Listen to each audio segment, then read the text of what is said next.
Úplně převratnou novinku v péči o nehty jsme si přijeli představit až do Mladé Boleslavi do studia Twist. Pojďme na to. Ahoj. Ahoj. Tak tě zdravím a řekni nám, proč jsme sem přijeli. Jak si teď budeme moct lakovat nehty, aniž by nám při prvním mytí nádobí slezla ta barva? Chci vám tady představit dneska gel laky a je to fenomenální novinka, kterou provádíme v našem salonu a je to lak, který se vlastně chová jako gel.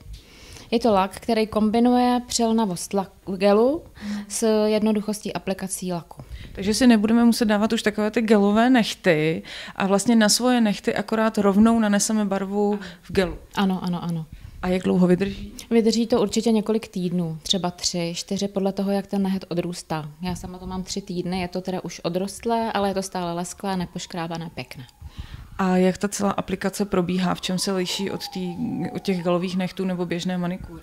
Liší se to tím, že to nemusíme brousit, naneseme nějaký top coat vždycky, potom 1 až 2 vrstvy laku, kterou zapečeme v troubě nebo i v UV lampě a pak zase dáme nějaký top coat, který tu vrstvu spečetí a je lesklá. A můžeme si tam dělat i třeba francouzskou manikuru nebo vybírat si z různých barev, nebo je to nějak omezený? Samozřejmě francouzská manikura, ta je výborná, že jo, ta je praktická, protože ten odrost nebude vidět, takže můžeme vymýšlet různé barvy a samozřejmě i Francii, která je nejpraktičtější. Klasika.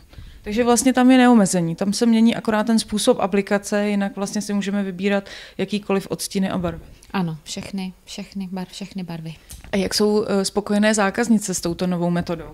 Zákaznice jsou spokojené, můžou dělat na zahradě, můžou mít nádobí, můžou dělat všechno. Ty nehty jsou stále lesklé, nepoškrábané.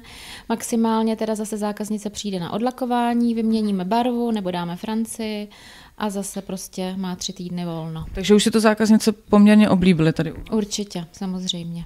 Aplikaci mám za sebou, udělala jsem si krásné červené nehty a měly by mi vydržet opravdu 3 neděle, aniž bych je musela lakovat nebo nějakým způsobem upravovat. Takže jsem na to sama zvědavá a uvidíme, jak to bude fungovat.